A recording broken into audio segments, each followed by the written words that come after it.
iniisip. Ilang salita lang.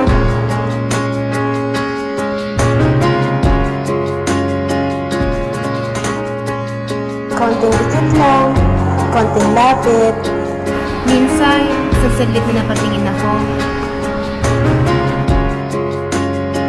Akala ko, parehas tayo ng iniisip.